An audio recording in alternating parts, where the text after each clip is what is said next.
Bismillahirrahmanirrahim. Assalamualaikum warahmatullahi wabarakatuh.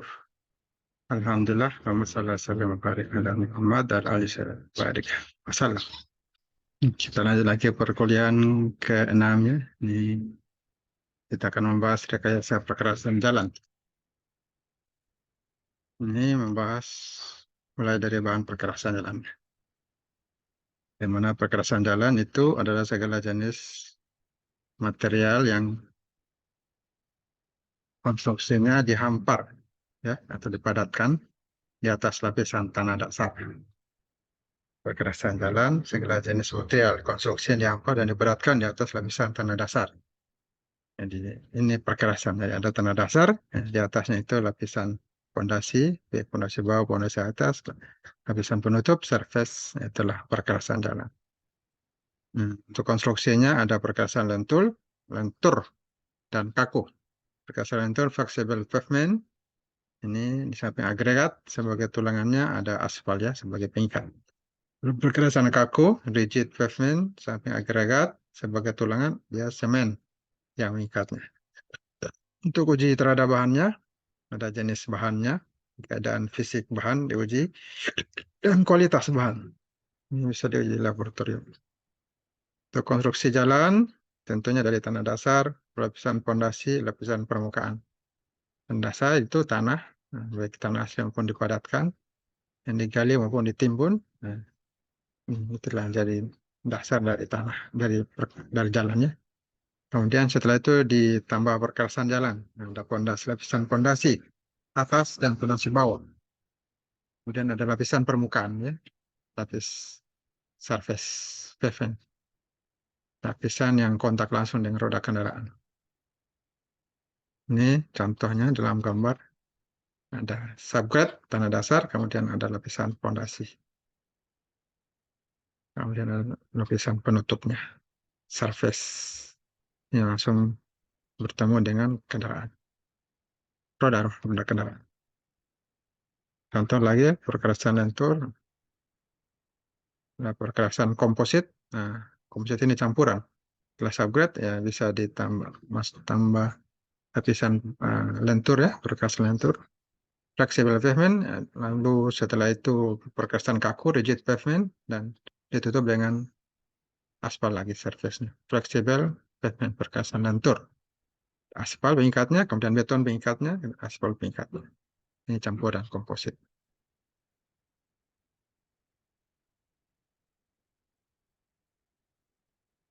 Jadi kalau perkerasan lentur, flux, ya, pavement ya di sini di atasnya dan aspal, di bawahnya lapisan pondasi dan subgrade atau tanah dasar. Ini perkerasan lentur. Perkerasan kaku ya di atasnya slab betonnya di atasnya.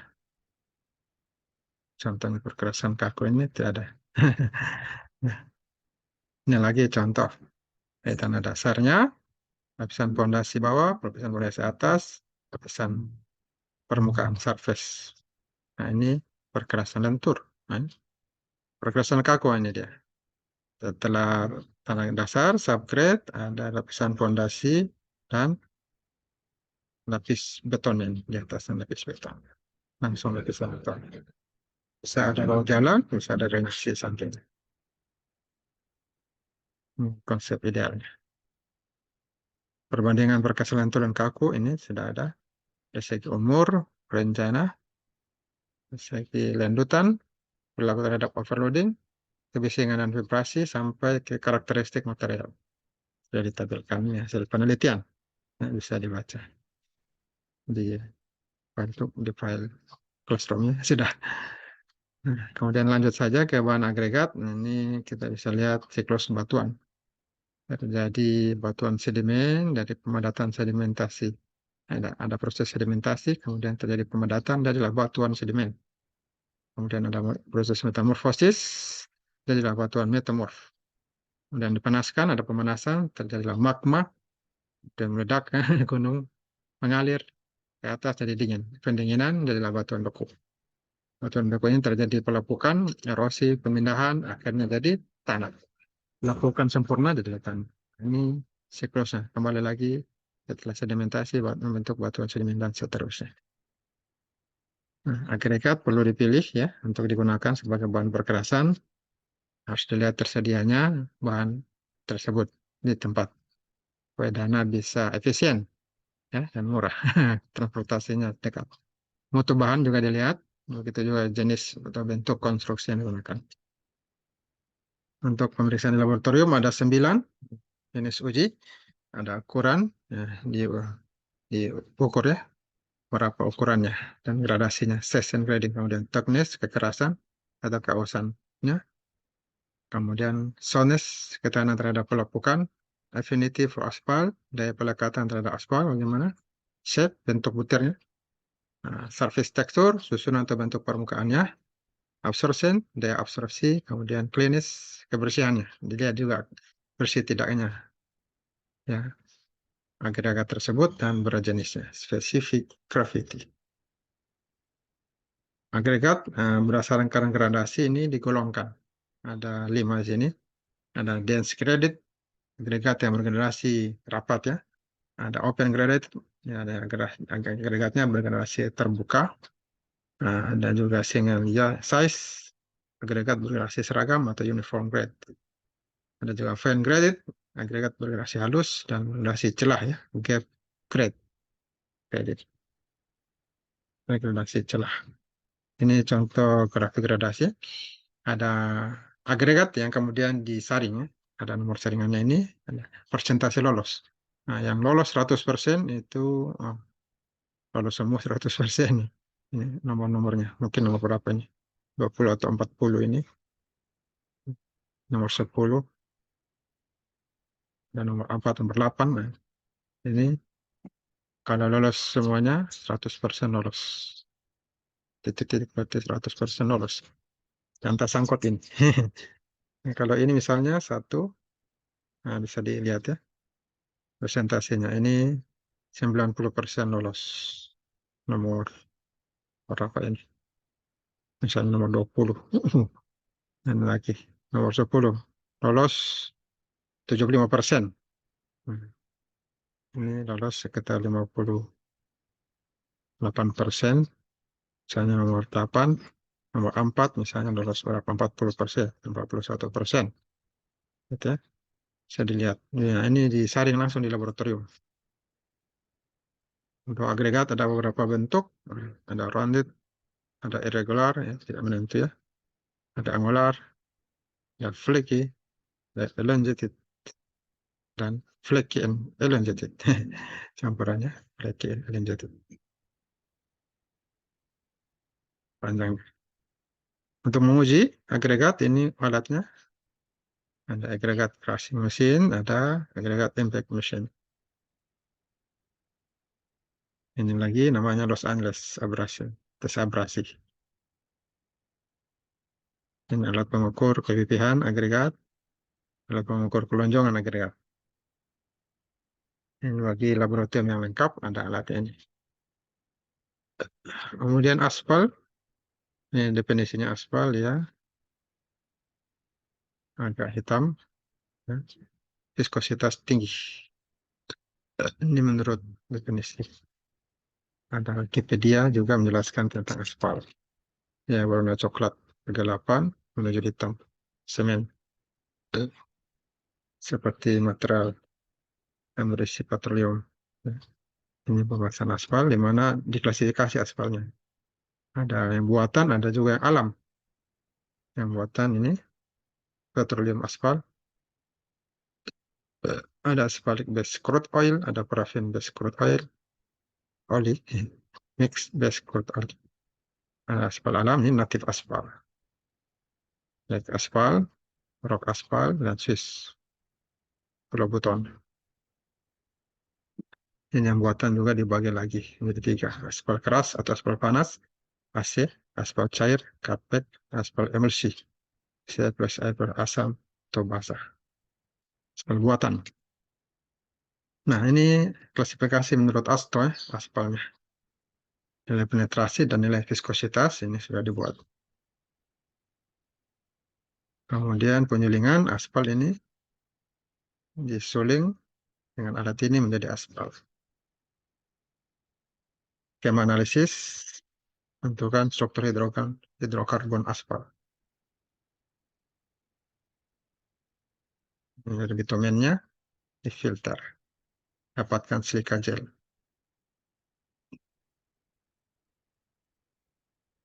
Bagi lagi ada substrat, ada aromatik, ada sins.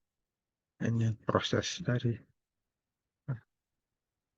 struktur hidrokarbon aspal dari sisi kimianya. Ini pengujian karakteristik aspal, ini ada 11. Kalau tadi agregat ada 9, kalau aspal ada 11. Kemudian penetrasinya, duktilitas, titik lembek, kepekaan aspal terhadap perubahan suhu, viskositas, titik nyala dan titik bakar, nah, berat jenisnya, hilang dalam pemanasan, penyulingan aspal cair, kadar air dalam minyak bumi dan bahan yang mengandung bitumen, aspal, kelekatan aspal dalam batuan. Alat yang digunakan, ini titik lembeknya.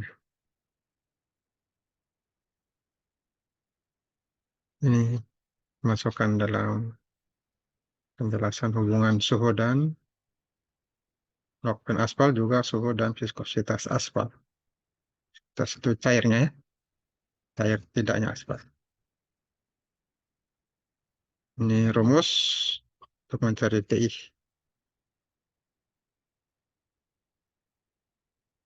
Ini alat pengujian aspal, pengujian duktilitas aspal, dan cetakan ini. Pengujian duktilitas. Alat lainnya, percobaan titiknya lah. Alat Cleven Open Cup. Ini untuk percobaan hilang dalam pemanasan. Alat Thin Film Oven. Open ya. Dari kanal open. Oven. Ini penyulingan aspal cair. Coba disulit. Ini jenis aspal dan penggunaannya sudah dibuat dalam untuk tabel.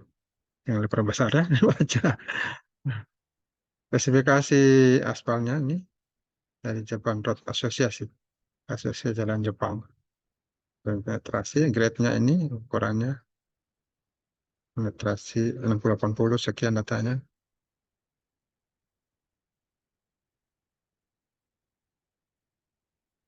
Kemudian karakteristik campuran, gradasi berbanding sifat perkerasannya, ukuran butiran, dan gradasinya. Ini ilustrasinya. Ini ilustrasi gradasi dari kecil ke besar. Ini gradasi berikutnya berbanding sifat perkerasannya yang kedua. Ini briket potongan campuran. Kalau dipotong sudah bentuk seperti ini. Yang ketiga ini contohnya ada yang kecil, ada yang besar. Buat dalam bentuk grafik, ilustrasi, gradasi, ada yang hilang. Yang hilang.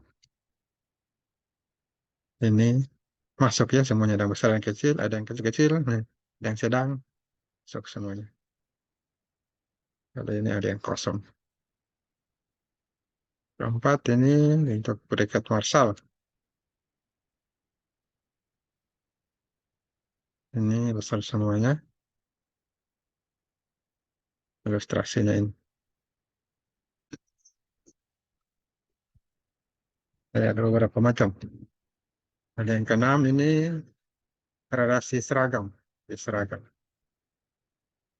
Ini buat berikat Marshall. Jadi yang bagus itu bisa dipilih ya, mana yang bagus. Yang tentunya kurang rongga udaranya. Katanya bagus. Campurannya bagus, tergantung kondisi lapangan. Kalau agregat halus, agregat kasar, nah, ukurannya kecil-kecil, nggak bisa masuk ke agregat kasar yang besar-besar, maka agregat apa namanya, agregat halusnya harus lebih banyak. Misalnya 1, 2, 3, bisa dirubah 1, 3, 2. Karena agregat kasarnya batunya besar, jadi pasirnya harus banyak. Angka kecil harus banyak. 1, 2, 3 bisa dirubah 1, 3, 2. Atau 1, 3, 2 rubah 1, 2, 3. Dilihat kondisi campuran agregatnya supaya bisa bagus campuran dalam apa untuk dibuat dalam konstruksi. Tidak ada rongga-rongga yang kosong. Nah, ini ada rongga, ada aspal dalam satu campuran, ada agregat. Nah, bagaimana agar rongganya ini bisa diminimalkan atau tidak ada, harus disetting agregatnya sehingga bisa melekat dengan baik. Tidak ada rongga kosong di dalamnya. Ini rongga dalam campuran. Yang keduanya ada uji-uji. Nah, laboratorium ada film, ada VMA, VW, ada kadar aspal. Nah, ini uji untuk aspal ya.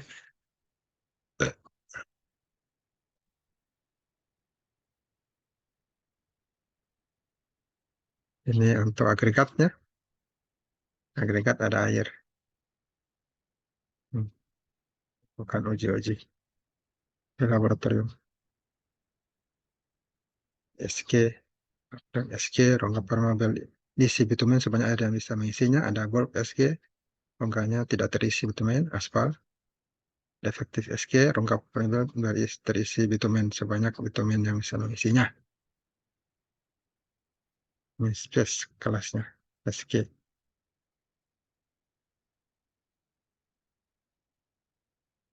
Ini masih spesifik yang ketiga,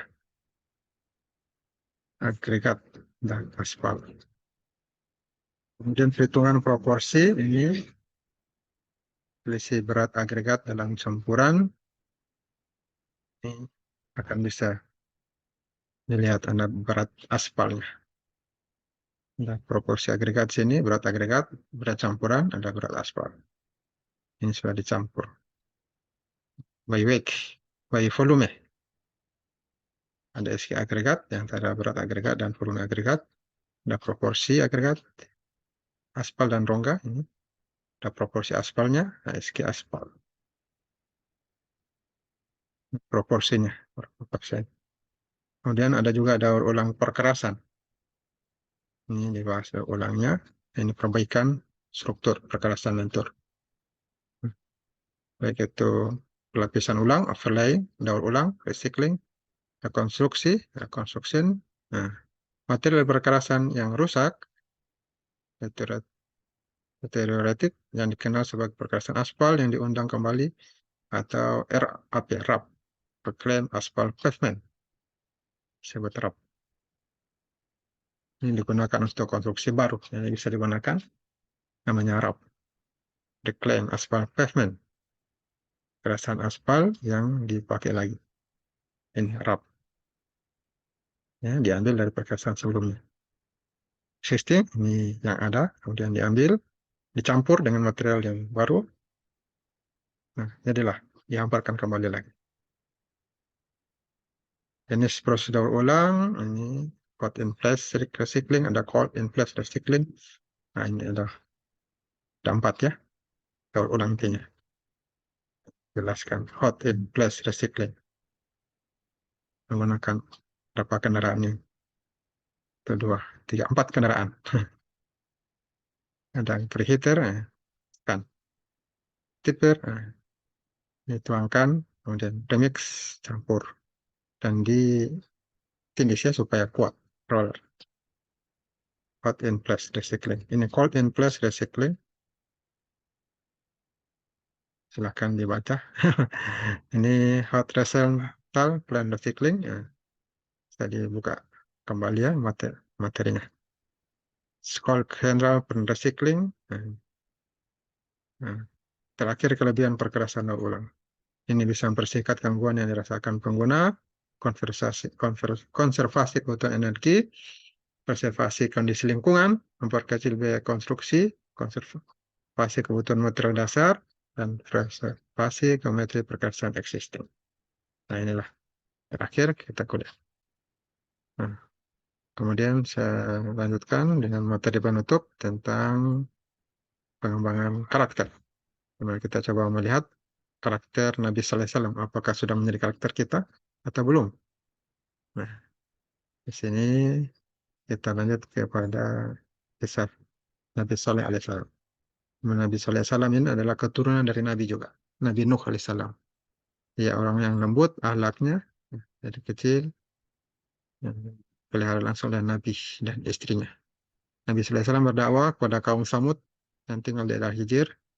Kaum Samud ini orang-orang yang bisa dikatakan orang teknik ya. Mereka mampu membangun istana dan bukit-bukit yang mereka pahat menjadi rumah. Engineering mereka ini bisa membangun rumah, tapi dengan menggunakan teknologi yang luar biasa saat itu, ya, bisa memahat gunung menjadi rumah. Dan mukjizatnya Nabi Sallallahu Alaihi Wasallam itu mampu mengeluarkan unta betina dari batu. Nah, batu terbelah keluar unta betina. Dan ini merupakan amanah kata Nabi Saleh. Biarkan dia cari makan, jangan disakiti. Tapi apa yang terjadi? Kaumnya tidak menjaga amanah. Mereka justru membunuh unta betina tersebut. Nabi Sallallahu Alaihi Wasallam berkata, nah, bersukarilah, bergembiralah kamu selama 3 hari di rumahmu. Setelah itu Allah Taala akan mengirimkan azabnya. Nah, mereka makan menyombongkan diri. Wahai Saleh, buktikan ancamanmu kepada kami. Ini sudah 3 hari berlalu. Mana azab dari Tuhan? Allah berfirman, wa amma tamudu fahadainahum tahabbu al-ama ala huda. Dan kaum Samud telah kami beri petunjuk, namun mereka lebih memilih kesesatan daripada petunjuk. Ini sudah jelas petunjuk, sudah dijelaskan, mereka tidak mengambil petunjuk ke arah yang benar. Mereka pilih ke arah yang salah. Ini dijelaskan Fussilat ayat 17. Maka dari Ahad pagi Allah Ta'ala mengirimkan guntur, petir, suara yang keras. Apa yang terjadi? Ya, bangunan mereka yang dibangun dengan teknologi yang cukup tinggi, mampu membangun rumah dari gunung-gunung, hancur semuanya. Kaum Samud binasa bergelimpangan. Allah Ta'ala menyelamatkan Nabi Sallallahu Alaihi Wasallam dan pengikutnya yang tentunya beriman. Mereka berpindah meninggalkan kampungnya. Nah, inilah kisah yang bisa kita ambil, apa pelajaran yang bisa kita terapkan dalam karakter kita, yakni harus bersikap lemah lembut, tak kasar, dan tidak boleh sombong dan selalu menjaga amanah.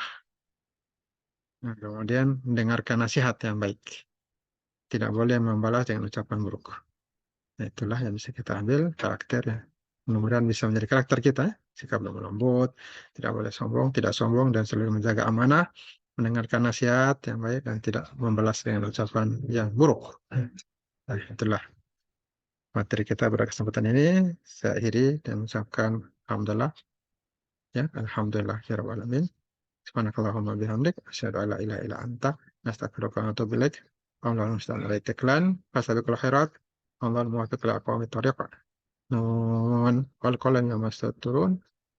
Nasrul minallah wa fatun qarib wa basyiril mu'minin. Assalamualaikum warahmatullahi wabarakatuh.